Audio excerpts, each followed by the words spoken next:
आकाशवाणी भोपाल से प्रस्तुत है कार्यक्रम आजकल। विषय है दान व आस्था का महापर्व अक्षय तृतीया और बाल विवाह। आलेख सौरभ भट्ट। वाचन स्वर दीपा सिंह।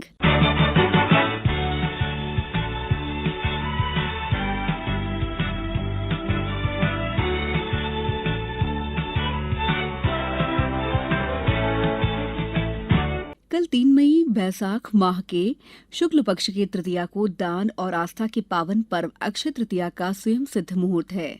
अक्षय तृतीया के दिन 30 साल बाद इस बार मंगल रोहिणी और शोभन योग का अद्भुत संयोग बन रहा है।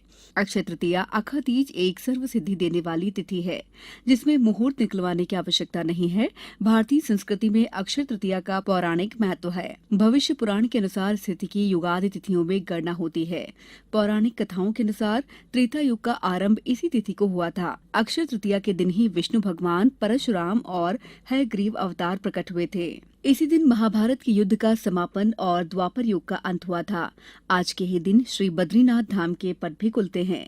पुराणों में उल्लेख आता है कि एक बार जब युधिष्ठिर ने भगवान श्री कृष्ण से अक्षय तृतीया का महत्व जानना चाहा, तब श्री कृष्ण ने बताया कि ये परम पुण्यमयी तिथि है।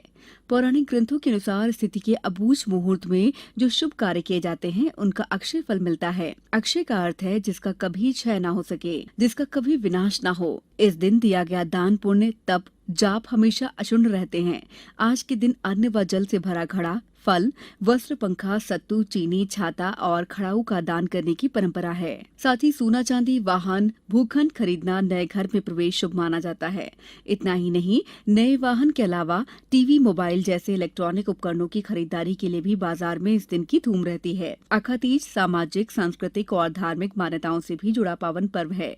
ऐसे में अलग अलग क्षेत्र और अंचल में ये पर्व पारंपरिक तरीके से मनाया जाता है। राजस्थान में वर्षा के लिए शगुन निकाले जाते हैं और पतंग उड़ाने की भी परंपरा है।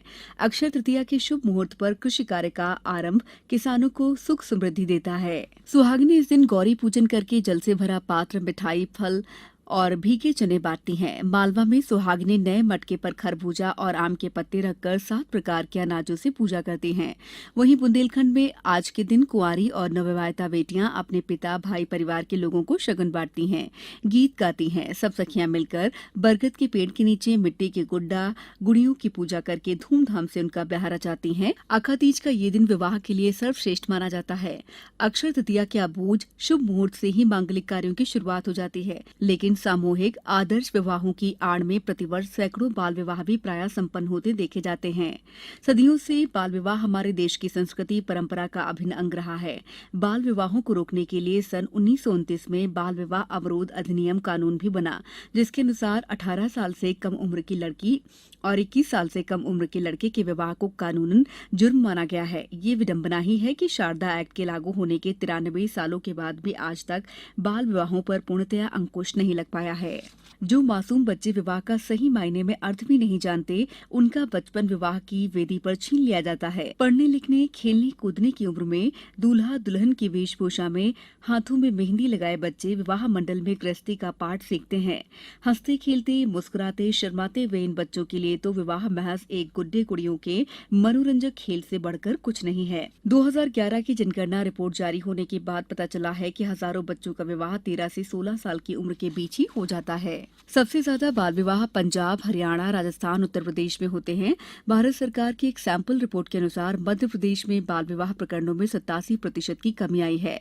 यूनिसेफ द्वारा जारी एक रिपोर्ट के अनुसार पिछले सालों में देश में विवाह की औसत उम्र धीरे धीरे बढ़ रही है, लेकिन इसके बावजूद बाल विवाह आज भी जारी हैं। विगत वर्षों में बाल विवाह रोकने के प्रयासों के चलते प्रशासन ने आधार कार्ड को आधार बनाया है। राजगढ़ जिले में पाती लगुन लिखने से पहले मंदिर में पंडित आयु प्रमाण पत्र के साथ आधार और वोटर कार्ड देखेंगे।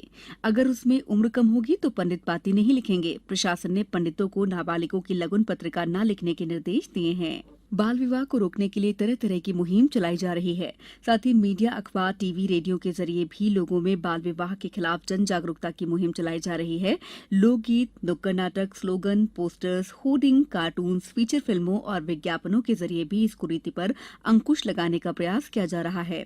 इसके अलावा Facebook, Twitter, WhatsApp, social media के जरिए बाल विवाह पर रोक लगाने की कोशिश जारी है। मध्य प्रदेश प्रथम राज्य है जिसने बाल विवाह को रोकने के लिए 2013 में लाडो अभियान की शुरुआत की, जिसका मुख्य लक्ष्य जन समुदाय की मानसिकता में सकारात्मक बदलाव लाकर बाल विवाह को खत्म करना है। ऐसे में जरूरत है संकल्प और आत्मशक्ति के साथ समाज को नई दिशा देने की। तो आइए अक्षय तृतीया के पावन महापर्व पर हम सब मिलकर सबकी सुख समृद्धि अक्षय स्वास्थ्य के लिए कामना करें। अखातीज का पावन दिन आप सबके लिए मंगलमय और शुभ हो।